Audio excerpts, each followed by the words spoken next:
Our next speaker is from the Barrington-Gloucester-Stroud Preservation Alliance. A beautiful region hit really hard by mining of all different descriptions: coal, gas, coal seam gas, gold, ruby, limestone, you name it, they've had it up there. It's threatening their agriculture and our tourism. And John Dugas is from the Barrington-Gloucester-Stroud Preservation Alliance to give us a first-hand account of the threat of CSG into these pristine rural areas. John, thank you. Thanks very much, Len, and good afternoon, ladies and gentlemen. Actually, I think I should start off by saying something along the lines of deeply concerned citizens of Australia, because we are deeply concerned about what is happening right across the country. It's New South Wales, it's Queensland. We're copying the brunt, and the Victorians are getting the eye as well. A couple of apologies from my President, Graham Healy, and Deputy President, Dr. Steve Robinson. They can't be here because we really have our valley under siege. We have got AGL there, who have had approved 110 coal seam gas wells. We have already had some fracking of those wells, to my knowledge, and of course at this stage we have Federal Minister Burke, who has got them filling 36 extra conditions, we think. We're still studying that, we still don't understand all of the implications, but at first pass it does not look like we are going to be particularly happy. We have also an existing mine who came there back in the early 90s. They were called Gloucester Coal. They've turned into a Chinese state-owned enterprise called Yancoal, and they want to go 24/7. Again, not happy about that. When they first came to us as a small company run by, I think it was Nobel Resources out of Hong Kong, we were told, now wait for this, we were told that we are getting a boutique mine. Don't you love that? It's like a boutique turd.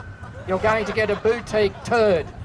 And we're going to give you jobs. So in exchange for this boutique item, we would get some jobs. You can drive the water cart.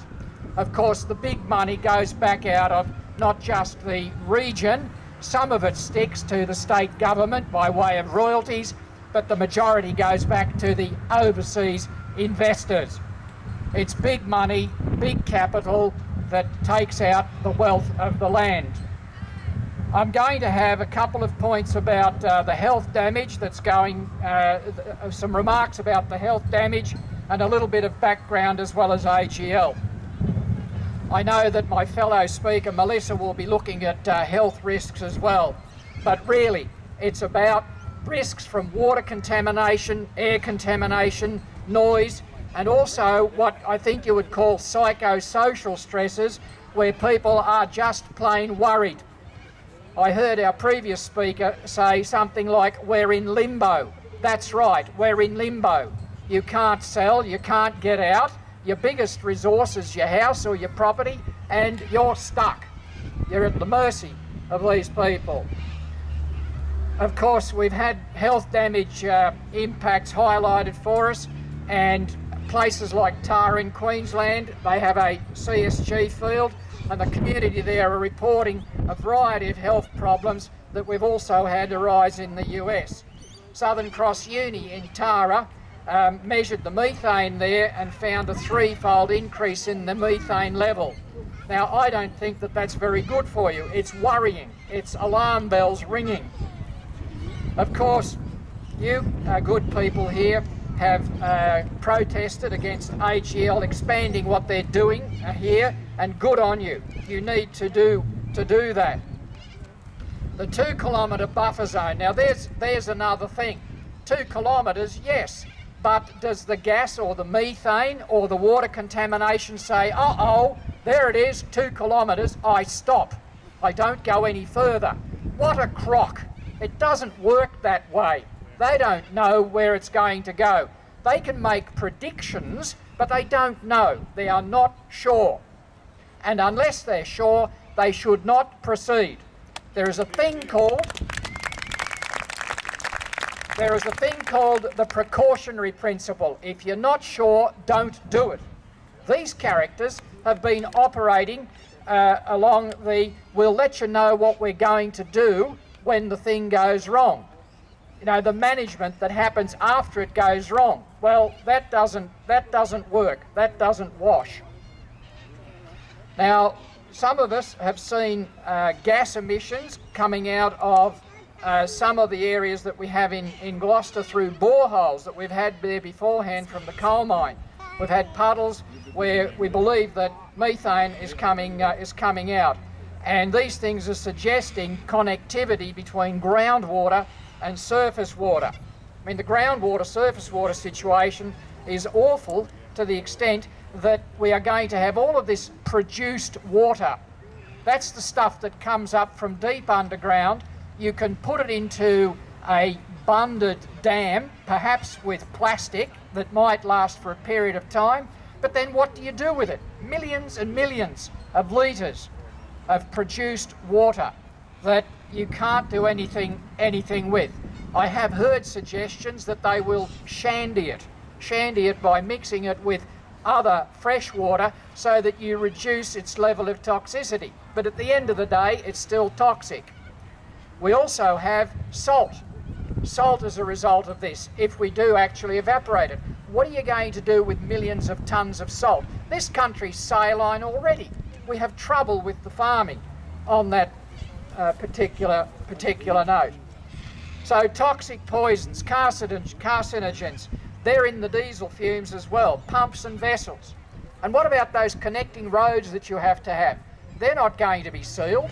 They are going to be affected by the water that runs down them, and the water goes into your catchment. It happens in the catchment area. So at the top of our list of concerns for AGL are the impacts on surface and groundwater. The basin we're in is complex. It's marked by faulting and shearing. I was interested to hear Andrew Stoner on the 7:30 report in New South Wales on the 22nd of February say, I wouldn't want a CSG well 5 metres from my property. It's going to affect my property value a hell of a lot. Nobody is going to want to buy my piece of land, and there's always the potential for something to go wrong. So out of the mouths of politicians, we have that. We've had a scientist, Philip Pells, look at what was done by way of a study in our area. They studied 0.75% of the area that was going to be affected and said, well, now that applies to the whole lot. Again, totally inadequate. Ladies and gentlemen, it is a call to action here. It is a continuation of these turnouts. Ring your local member. Call Tony Burke's office. Get your mobile out. I'll give you his number. You can call him in Canberra. 6277 4052.